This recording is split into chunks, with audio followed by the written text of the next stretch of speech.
এমন একজন নবীর উম্মত আল্লাহ আমাদেরকে বানাইছে।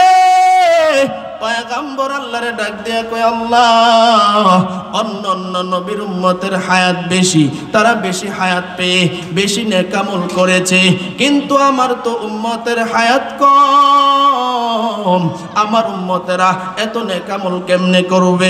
পয়গম্বর আল্লাহরে ডাক দিয়া কয়, আল্লাহ আমি আপনার উম্মতের জন্য স্পেশাল কিছু রাত্রি আর দিন রাইখা দিয়েছি।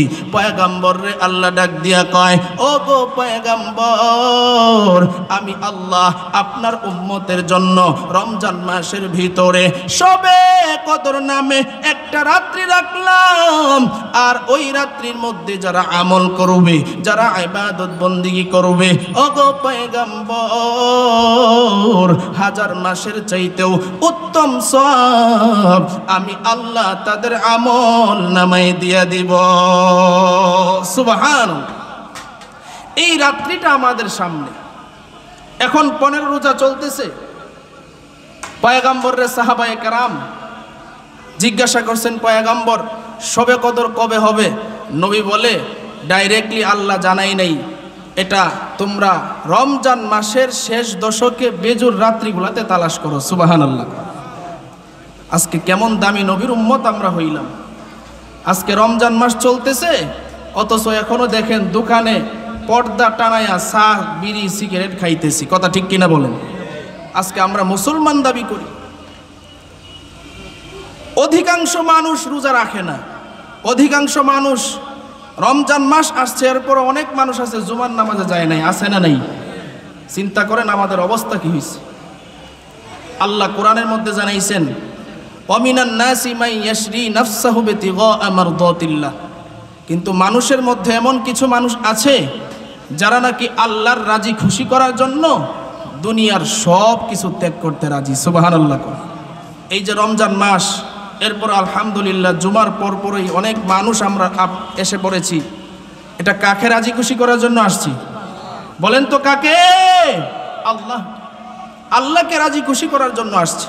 আল্লাহ বলেন, আল্লাহু রাউফুম বিল ইবাদ, যে বান্দাগুলি আমি আল্লাহকে রাজি খুশি করার জন্য আসছে, রাজি খুশি করার জন্য কাজ করে, আমি আল্লাহ তাদের উপরে রাজি খুশি হয়ে যাই। সুবহানাল্লাহ। এই আয়াতটা নাজিল হয়েছিল একটা ঘটনার পরিপ্রেক্ষিতে। মক্কার মধ্যে দুইজন ব্যক্তি ছিল, একজনের নাম হইল আবু সালমা আর একজনের নাম হইল উম্মে সালমা। দুজনই ছিল স্বামী আর স্ত্রী। ওনাদের ভিতরে এমন মহব্বত আর ভালোবাসা ছিল, রাত্রিবেলায় পরামর্শ করতেছে, স্বামী গো, নবী তো মদিনায় চলে গেছে, তো নবীরে দেখার জন্য মনটা বড় পাগল, চলেন না নবীর একটু দেখে আসি। সুবহানাল্লাহ কইতেন না? তখন স্বামী ডাক দিয়ে কয়, তাহলে ঠিক আছে, চলো আমরা পয়গম্বরে গিয়ে দেখে আসি।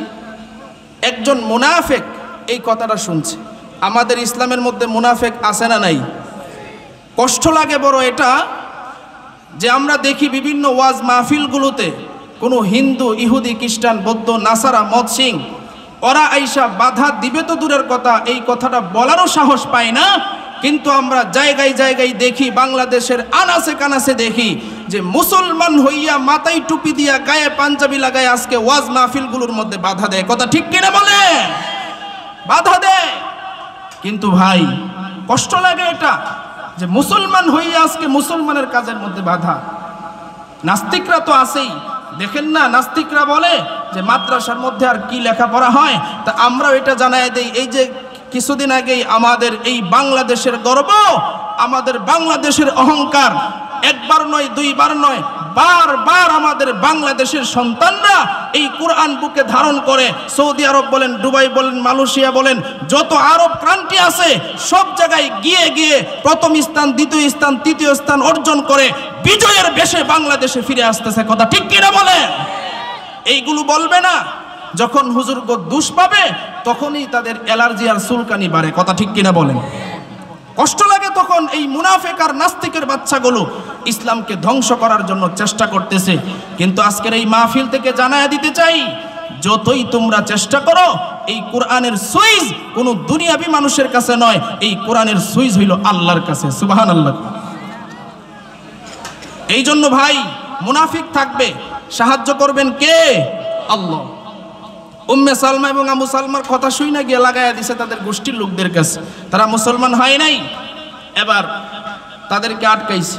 আবু সালমা স্ত্রীকে নিয়ে যায়, সন্তানটা কোলে। এবার আবু সালমারে ডাক দিয়ে কয়, এই মদিনায় যাইবা যাও, তবে তোমার স্ত্রীকে রাইখা যাইতে হবে। শ্বশুর বাড়ির লোকেরা বলতেছে। আবু সালমা ডাক দিয়া কয়, ও আমার শ্বশুর বাড়ির লোকেরা, আমার স্ত্রী আমি কোথায় নিয়ে যাব সেটা আমি নির্ধারণ করব, আপনারা বলার কে?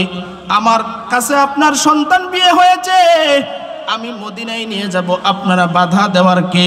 শ্বশুর বাড়ির লোকেরা এবার বলে, না আমরা বাধা দিয়েছি, রেখে যাইতে হবে। টানাটানি শুরু হয়ে গেল। বর্তমান জামানায় আমরা দেখতেছি রে ভাই, জোর যার মূল্য যা তার, ক্ষমতা যার জোর তার। নেই বিচারও যদি হয়, একটা ক্ষমতাবান ব্যক্তি অন্যায় যদি করে, আমরা এখন দেখি ক্ষমতার জোরে তারটাই আজকে সমাজের মানুষ মেনে নেয়। ঠিক কিনা বলেন? উল্টা হয়ে গেছে সমাজ। আবু সালমার গোষ্ঠীর লোকেরা ডাক দিয়া কয়, এই তোমার বিবিকে নিয়ে যাইতে পারবা না। আবু সালমা তার সন্তানটারে কোলে নিয়া একা একাই মদিনার দিকে রওনা দিছে। মদিনার দিকে যখন রওনা দিছে রে ভাই, এবার আবু সালমার নিজের গোষ্ঠীর লোকেরা আটকাইছে। আটকায় ডাক দিয়া কয়, এ আবু সালমা, মদিনায় যাইবা যাও, তবে তোমার 6 বছরের সন্তান সালমাকে রেখে যাইতে হবে। আবু সালমা ডাক দিয়া কয়, আমার সন্তান আমি নিয়ে যাব, আপনাদের কাছে কেন রাখতে হবে? বলে, এই সন্তানের প্রতি আমাদেরও হক আছে, সুতরাং এই সন্তানকে নিয়ে মদিনায় যাওয়ার জন্য দিব না। আবু সালমা এবার চেষ্টা কইরাও সন্তানটারে নিয়ে যাইতে পারলো না, স্ত্রীটাকেও নিয়ে যাইতে পারলো না। কারণ নিজের গোষ্ঠীর লোকেরা, শ্বশুর বাড়ির গোষ্ঠীর লোকেরা রাইখা দিয়েছে।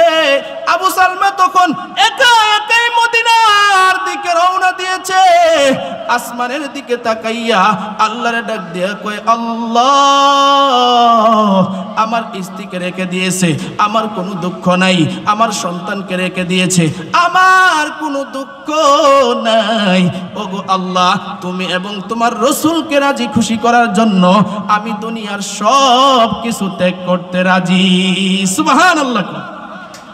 আপনাকে এবং রসুলকে খুশি করার জন্য আমার সন্তান আর স্ত্রী নাই, সব যদি চলে যায়, এরপরও আল্লাহ আমি তোমাকে রাজি খুশি করার জন্যই কাজ করব। সুবহানাল্লাহ। এবার আবু সালমা একা একাই মদিনার দিকে রওনা দিয়েছে। মদিনার গেইটের সামনে যখন গেল রে ভাই, গেইটের সামনে যাওয়ার পর আপনার আমার নবী, মায়ার নবী আবু সালমাকে নেওয়ার জন্য দাঁড়ায় আছেন। আবু সালমা পয়গম্বরে দেখেই সালাম দিস।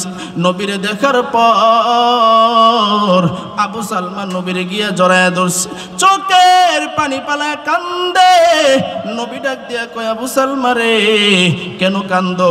বলে, পয়গম্বর, অনেক দিন ধরে আপনার চেহারাটা দেখি না, আপনার মায়াবী চেহারাটা যখন দেখলাম, চোখের পানি আর রাখতে পারলাম না।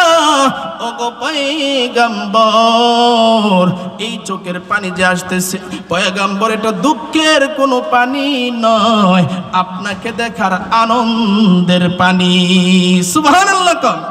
কারণ পয়গম্বরের চেহারা এত সুন্দর ছিল। পয়গম্বরের চেহারা ইহুদি খ্রিস্টানরা যখন দেখতো, পয়গম্বরের চেহারা দেইকা সাথে সাথে কালিমা পরে মুসলমান হয়ে যাইতো। সুবহানাল্লাহ।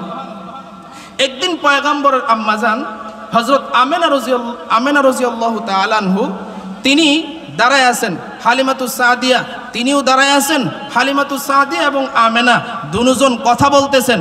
বলে, আমেনা, আমরা তো গ্রামে থাকি, কিন্তু গ্রাম এলাকায় ঘুরে ঘুরে দেখলাম যে মুহাম্মাদুর রাসূলুল্লাহ সাল্লাল্লাহু আলাইহি ওয়াসাল্লামের চেহারা এত সুন্দর, এই চেহারা আমি আর আরেকটাও দেখি নাই। সুবহানাল্লাহ।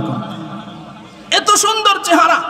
আমেনা ডাক দিয়া কয়, হালেমা, তুমি তো গ্রামে থাকো আর আমি তো থাকি শহরে, মক্কা শহরে। আমি দেখলাম আমার ছেলে মুহাম্মদের চেহারার মতো সুন্দর চেহারা আর একটাও নাই। সুবহানাল্লাহ। এবার জিবরাইল আলাইহিস সালাতু ওয়াস সালাম আয়েশা হাজির। সুবহানাল্লাহ কইতেন না?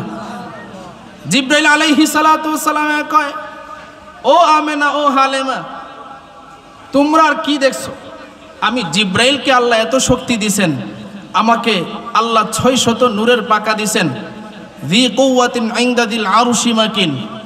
আমি জিবরাইল অল্প কিছুক্ষণের মধ্যে পুরা পৃথিবীটা ঘুরতে পারি।